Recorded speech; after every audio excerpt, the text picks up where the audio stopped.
Alors normalement ce sera la dernière, vidéo j'espère.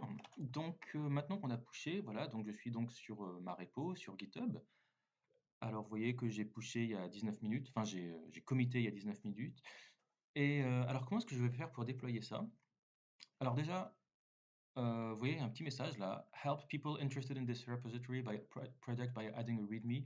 C'est toujours très bien de rajouter un readme à vos, repos. Je sais que vous n'avez pas envie de le faire, mais c'est toujours bien parce que quand un employeur, il va regarder votre page, GitHub, il sera très content s'il y a un readme en dessous. Donc je vous propose de créer un readme. Alors soit vous cliquez sur add a readme là-dessus et donc vous pouvez le créer directement là, sur, GitHub. Mais, vaut mieux le créer, voilà, dans les règles de l'art. Vous le créez un ici. Alors oups, merde, il me l'a mis dans build, c'est pas ça.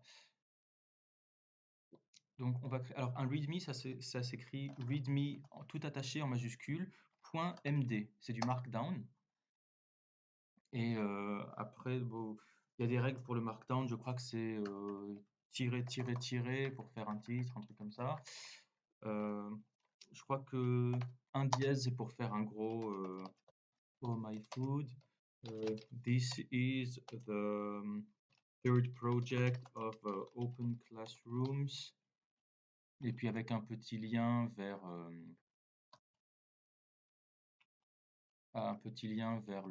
la page du projet, un truc comme ça. Vous faites et puis technologies used. Voilà, c'est toujours bien HTML, CSS, je sais pas, keyframes, mixins, npm scripts, quoi d'autre, post CSS, euh, auto préfixeur, CSS nano. Voilà. Bon, c'est pas tip top, mais si vous pouvez mettre une petite capture d'écran aussi, c'est bien. C'est toujours sympa. Hop, add, on commit, add readme. Alors, ce qui est bien avec le readme, c'est qu'il s'affiche, voilà, je push, c'est qu'il s'affiche directement dans GitHub. Donc là, regardez, je vais réactualiser ma page et tout ce que j'ai tapé là, voilà, il se met là. Donc n'importe qui va sur ma repo Oh My Food, eh ben, ce fichier readme, il le voit affiché là. Je vous conseille vraiment de mettre des readme, c'est une très bonne pratique. Déjà d'une part, pour vos collègues, pour qu'ils sachent un petit peu, s'il y a des choses qu'ils ont besoin de savoir là-dessus. Par exemple, voilà, utiliser SAS, utiliser, et s'il y a des, plugins que vous avez utilisés ou bon, je sais pas quoi, c'est toujours bien de mettre ça. Et puis surtout pour vos employeurs potentiels qui visiteront votre GitHub, et ben, ils ont pas forcément envie de télécharger votre machin, de le déployer. Si vous pouvez écrire, 3-4 lignes là-dedans, ça fait toujours bon effet. OK, alors maintenant on va déployer ça. Alors, GitHub vous propose une solution super facile qui s'appelle GitHub Pages. Vous allez sur votre repo, vous mettez Settings, vous allez aller dans Pages, et donc voilà, GitHub Page est designed to host your personal organization or project pages from a GitHub repository. Donc quand vous avez une repo sur GitHub, il peut vous l'héberger. Alors uniquement pour des petits projets, hein, une page statique, c'est très bien. Par contre, si vous cherchez à héberger du WordPress ou un truc interactif du style Airbnb où les gens peuvent fabriquer un appartement, le booker, le supprimer, ça c'est pas possible. Vous aurez besoin d'un serveur back-end pour ça. Mais pour un projet statique avec uniquement de l'HTML et du CSS, c'est parfait. Alors il veut une source, donc lui dit bah, qu'est-ce que on veut déployer, bah, pour l'instant, nous on a une seule branche, on a la master, donc on va lui dire voilà, déploie la master. Root, ah, on peut lui choisir un dossier, ok. Je vais mettre save. Voilà. GitHub, your site is ready to be published at bimregen.github.io/ohmyfood. Je clique. Et alors, bon, there isn't a GitHub Pages site here. Voilà. À mon avis, il faudra peut-être attendre 5 minutes. Il faudra peut-être attendre 5 minutes que ça marche. Pas encore. Bon, je vais attendre un petit peu. Bon, chez moi, ça a déconné. Alors, j'en profite pour voilà, j'ai fait juste ça, read the full documentation. Moi, je crois que le problème, en fait, c'est que j'ai déjà déployé plusieurs sites sur GitHub Pages. Mais en gros, le principe, ce qui est toujours bon à savoir, c'est que quand vous faites ça, quand vous déployez sur GitHub Pages, il vous crée une nouvelle repo qui s'appelle username.github.io avec votre username ici. Donc, en l'occurrence, c'est Bemregen. Donc là, ma repo, elle s'appelle OhMyFood, mais j'ai une deuxième repo qui s'appelle donc github.com qui s'appelle, attendez, hop, je vais vous montrer, github.com/bemregen. Et donc j'ai une repo là-dedans qui s'appelle bemregen.github.io. Voilà, celle-là. Et vous voyez que là-dedans, j'ai déjà deux dossiers déployés. Donc c'est peut-être pour ça il a été un peu, il a un peu déconné. Du coup, ce que j'ai fait, c'est que je suis allé sur bemregen.github.io et j'ai uploadé des fichiers à la main. Donc j'ai tout mis sauf le node module, hein, puisqu'on n'a pas besoin du node module. Et voilà, je mets commit changes.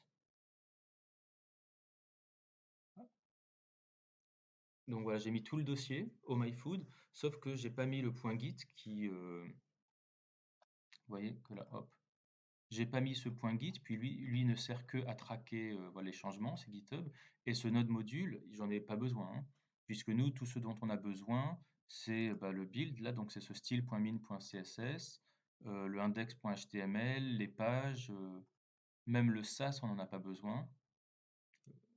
Donc voilà, on a juste besoin du style.css, de l'index, des pages et des assets.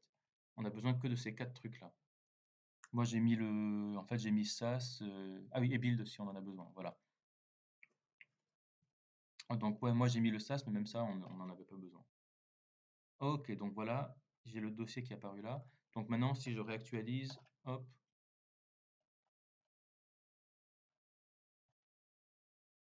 mais bon, en fait, c'était peut-être un peu overkill, il n'y avait peut-être pas besoin. En fait, regardez, il y avait juste besoin d'attendre ça. Visit, voilà, username.github.io to view your new website. Note, it can take up to 20 minutes for changes. Donc moi, en fait, j'étais un peu impatient, donc il n'y avait peut-être pas besoin de faire ça.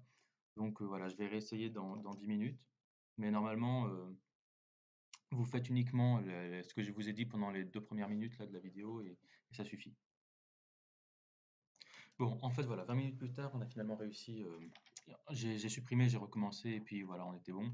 J'ai dû voilà, faire pas mal de Google sur, voilà, j'ai un problème sur GitHub Pages, voilà, j'ai trouvé des trucs sur machin.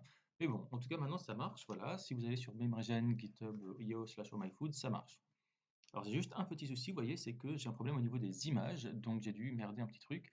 Alors, on va faire un bouton droit, inspecter, et voilà, tout de suite, donc j'ai le problème, il me dit fail to load the resource. Et voilà, on voit qu'il a cherché à charger bemregen.github.io/assets. Et alors, c'est pas /assets, puisqu'on est censé être dans /ohmyfood. Vous voyez l'adresse en haut là. Donc, à mon avis, j'ai dû retoucher un truc sans faire exprès. Je pense que c'est peut-être ce machin-là. Je vais renommer le asset, je vais enlever le point. On va voir ce que ça donne. On va redéployer. Alors, change page one address. Voilà, git push. Ok, on va réactualiser le site web.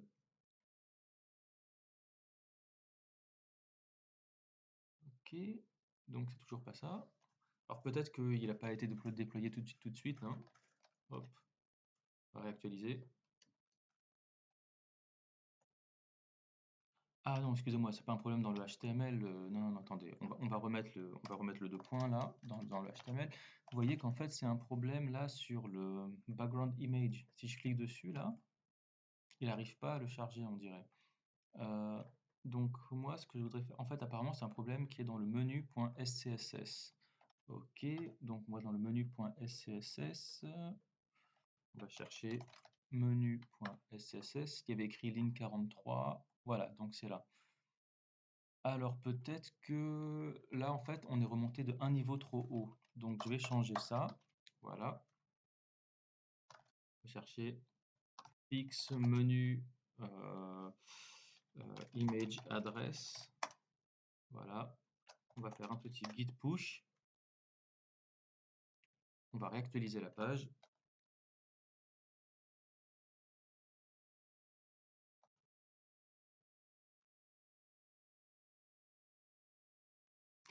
Ah, alors évidemment, ça marche pas, regardez. Vous voyez que lui, il est en train de chercher dans le style.min.css. Nous, le style.min, il n'a pas changé. On a changé notre menu.sas, mais on n'a pas changé notre style. Donc, il faut qu'on retourne dans le package.json. On va lui dire déjà de lancer là le npm run sas. Voilà.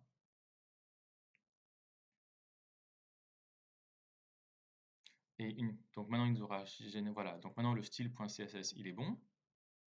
Alors on peut l'arrêter, hein, il n'a pas besoin de watcher. Et maintenant, on va faire le npm run build.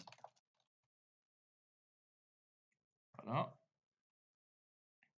Et non, maintenant, là, on va faire rebuild CSS, git push. Alors, normalement, ce genre de truc, on va pas s'embêter, c'est pas. On peut très bien faire un script sur GitHub pour qu'à chaque fois qu'on push du SaaS, automatiquement, ce soit GitHub qui lance ces scripts-là. Mais je pense que si on veut accéder à ce genre de fonctionnalité, ce sera plutôt payant. Mais c'est possible. Ok, on devrait actualiser. Non, vous voyez qu'il a toujours pas trouvé le assets.menu.1.jpg. Alors, on va peut-être attendre 2 minutes et je pense que ce sera bon. Bon, voilà, en fait, ça a pris un petit peu de temps, mais voilà. Bon, c'est bon, ça marche. Voilà, donc on a un site web en ligne, voilà, géré par GitHub, et voilà, qui est prêt. On a enfin terminé le machin, donc vous pouvez aussi regarder si vous voulez. Maintenant, vous pouvez regarder Lighthouse ici et voir un petit report, voir. Ça vous fait un petit audit de sécurité, un petit audit. Voilà, Lighthouse chez Chrome vous permet de regarder. Vous permet, voilà, il est en train de le tester sur plusieurs types de machines. Il va vous faire un rapport à la fin qui va vous dire s'il est bien optimisé pour le SEO, s'il est bien optimisé pour le mobile. Voilà. Donc vous allez voir, voilà, là il enlève le CSS, il teste tout, plusieurs trucs. Ah, je vois que Font Kit, il a eu un petit souci. Ok. Voilà, donc vous voyez qu'en termes d'accessibilité, je suis à 100%. En termes de best practice, je suis à 100%. Ça veut dire que je suis un très bon codeur. En SEO, je suis assez bon. Par contre, alors en performance, c'est vraiment naze. Alors, c'est quoi le problème de la performance? On regarde les métriques. Et alors, apparemment, c'est le premier paint qui met un petit peu de temps. Ah, alors attendez, j'ai une extension aussi qui peut-être a. Voilà, j'ai sûrement une de mes extensions qui a affecté la performance. Donc, on va dire que c'est ça. Mais alors, Speed Index, vous voyez, je suis à 7.9, donc c'est vraiment naze. On va essayer de comprendre. Bon, c'est pas très important pour cet exercice-là, mais pour ce projet-là, c'est pas très important. Par contre, sur le prochain, vous aurez à regarder ça. Donc voilà, ça peut être intéressant de jeter un coup d'œil là-dessus. View Original Trace, Tree Map, machin. Voilà. Apparemment, vous voyez que ce qui m'a pris près de 12 secondes, enfin, quelque chose qui me pourrait me faire gagner 12 secondes, ce serait de servir des images en autre chose qu'en PNG ou en JPEG. Donc vous voyez que si j'avais mis mes images en WebP ou en AVIF, j'aurais pu gagner près de 12 secondes. Et c'est vrai que mes images, là, elles sont énormes, hein. Elles font 2 mégas, alors qu'elles pourraient en faire la moitié. Pareil, lui, il fait 1700, alors qu'il pourrait faire seulement 700. Donc voilà, ça, c'est essentiellement les images. Voilà, là, pareil, il me dit, voilà, encore une fois, c'est les images. Ah, apparemment, c'est les fontes aussi qui sont un peu grosses. Bon, 77 kilos, c'est pas énorme. 8,5 secondes passées à compiler, à exécuter du JS. Alors, ce qui est bizarre parce que normalement, il n'y a pas de JS. Donc, c'est quoi le JS le JavaScript qu'il est venu interpréter, qu'il est venu évaluer? On ne peut pas voir. On va regarder dans les sources. Est-ce que... Ah oui, d'accord, donc j'ai mon MetaMask, mon Wapalizer, donc c'est des extensions à moi. Ah oui, d'accord, il y a du JS avec Fontosum, bien sûr, hein. Voilà, j'ai tout ce fichier JS là. Tout ça, ça lui a pris du temps à charger. Est-ce que j'ai d'autres machins? Je dois avoir pas mal d'autres trucs. Mais en l'occurrence, je pense qu'il faut que je désactive quelques extensions parce que je pense que mon MetaMask, voilà, j'ai cette extension là, MetaMask, que j'utilise pour gérer mes crypto-monnaies. Et puis j'ai une autre extension, la Wapalizer, c'est celle-là. C'est une extension qui vous permet de dire quelles sont les technologies qui tournent sur un site web. Donc là, je pense que c'est ces deux extensions qui m'ont peut-être rajouté du machin. Mais voilà, on a un site web qui marche, voilà, qui est bien sur GitHub Pages. Et donc, je vous dis à vous de faire la même chose. Si vous avez suivi ça, bravo, c'était la dernière vidéo. Je vous dis bon courage. Ciao, ciao.